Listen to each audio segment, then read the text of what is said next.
దేవునికి స్తోత్రము. అనుదిన దేవుని వాక్య ధ్యానమునక ఈరోజు 2026 సంవత్సరము ఏప్రిల్ నెల 27వ తారీఖు. ఈరోజు ధ్యాన వాక్యము అపొస్తలుడైన పౌలు గారు తిమోతికు రాసిన మొదటి పత్రిక 1వ అధ్యాయము 5వ వచనాన్ని మనం ధ్యానించుకుందాము. ప్రియ దేవుని బిడ్డలారా, దేవుని యొక్క వాక్య ధ్యానానికి మీరు సిద్ధపడి ఉన్న మీ అందరికీ క్రీస్తు ప్రభు ప్రశస్త నామములో శుభములు దీవెనలు కలుగునుగాక. వాక్య ధ్యానానికి వెళ్ళిపోదాం. ధ్యానానికి ముందర వాక్యాన్ని మనము చదువుకుందాము. తిమోతికి రాసిన మొదటి పత్రిక 1వ అధ్యాయము 5వ వచనము. పవిత్ర హృదయము నుండి, మంచి మనస్సాక్షి నుండి, నిష్కపటమైన విశ్వాసము నుండి కలుగు ప్రేమయే. ప్రియ దేవుని బిడ్డలారా, ఈరోజు ధ్యానవాక్యము ప్రతి మనుషుని క్రీస్తులో సంపూర్ణుడిగా ఉండుటకు మూలాధారమైన ప్రేమ గురించి మనం ధ్యానించుకుంటున్నాము. అలాగే ప్రతి మనుషుని క్రీస్తులో సంపూర్ణునిగా చేయుటయే అపొస్తలుల పరిచర్య కూడా. అయితే ప్రతి మనుష్యుడు దేవుని మాటలను అపొస్తలుల బోధల ద్వారా వినవలెను. అది ఖండితం, వినాలి, వినవలె. క్రీస్తు ప్రభువులో ఏ మనిషి అయినా సంపూర్ణుడిగా కావాలంటే అతను పవిత్ర హృదయము, మంచి మనస్సాక్షి, నిష్కపటమైన మనసు కలిగి ఉండాలి. ప్రియ దేవుని బిడ్డలారా, వింటున్నారు కదా? ఎవరైనా ప్రభు యందు సంపూర్ణుడిగా ఉండాలంటే అతను ఎలా ఉండాలి? మంచి మనసాక్షి కలిగిన వాడై ఉండాలి, పవిత్ర హృదయం కలిగి ఉండాలి, మంచి మనస్సు కలిగి ఉండాలి, నిష్కపటమైన మనసుతో ఉండాలి. ఈ 3 గుణంకాలు కలిగిన వాడు తప్పక ప్రేమ కలిగిన వాడై ఉంటాడు. ప్రభువునందు సంపూర్ణత కలగాలంటే ప్రేమ గుణము అవసరము. ప్రేమ కలగాలంటే ఈ 3 గుణాలు కలిగి ఉండాలి. మనం ప్రభు వంటి వారిగా సంపూర్ణులముగా చేయుటకు దేవుడు ఆయన ప్రియకుమారుని పంపిన గొప్ప విషయాన్ని నిత్యము మనం గుర్తు తెచ్చుకోవాలి. ప్రియ దేవుని బిడ్డలారా, ఆయన ప్రియకుమారుని యొక్క జననము, ఆయన మరణము, ఆయన పునరుద్ధానము, ఇవి ఖచ్చితంగా మనం జ్ఞాపకం ఉంచుకొని మనము ధ్యానములో వాటిని మర్చిపోకూడదు. ప్రియ దేవుని బిడ్డలారా, నిత్యము గుర్తుంచుకోవాలి.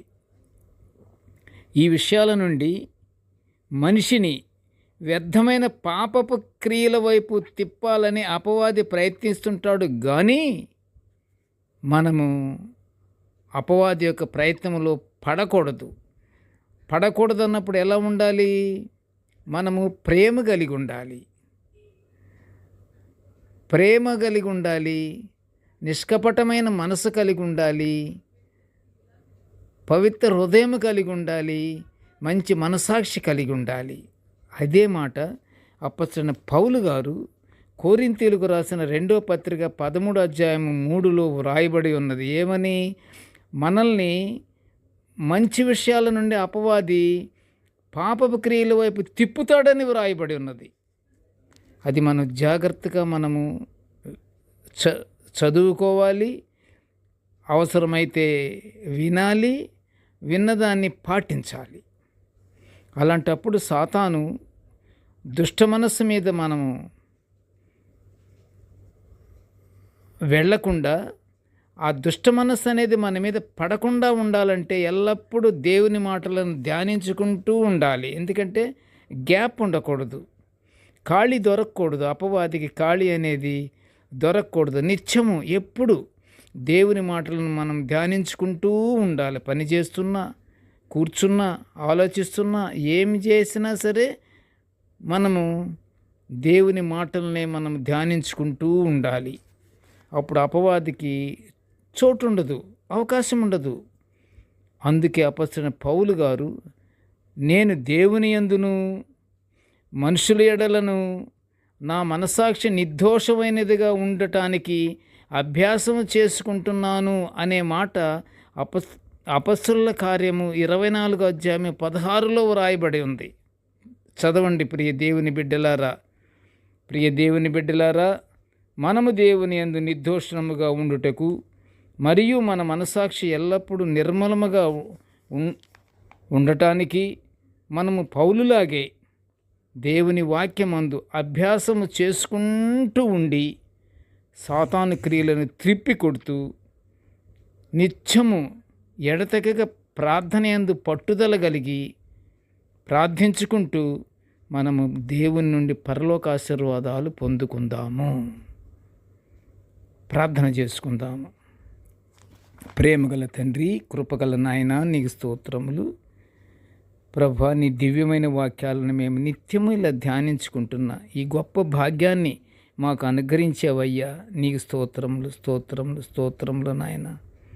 నేటి ధ్యాన వాక్యాన్ని వింటున్న ప్రతి బిడ్డను ఆశీర్వదించు నాయన. మేము నిర్దోషులముగా ఉండాలంటే నీ యందు భయభక్తులు కలిగి నీ యొక్క ఆజ్ఞలను, నీ కట్టడలను మేము అనుసరిస్తూ నీ యందు నాయన మేము ఎల్లప్పుడూ ప్రేమ కలిగి నిన్ను మహిమపరుచుకుంటూ నీ పరలోకాశీర్వాదాలు పొందుకునే భాగ్యాన్ని మాకు అనుగ్రహించమని ఈ మనవులన్నీ యేసయ్య పుణ్యనామమున వినయముగా వేడుకొనుచుంటున్నాము తండ్రి.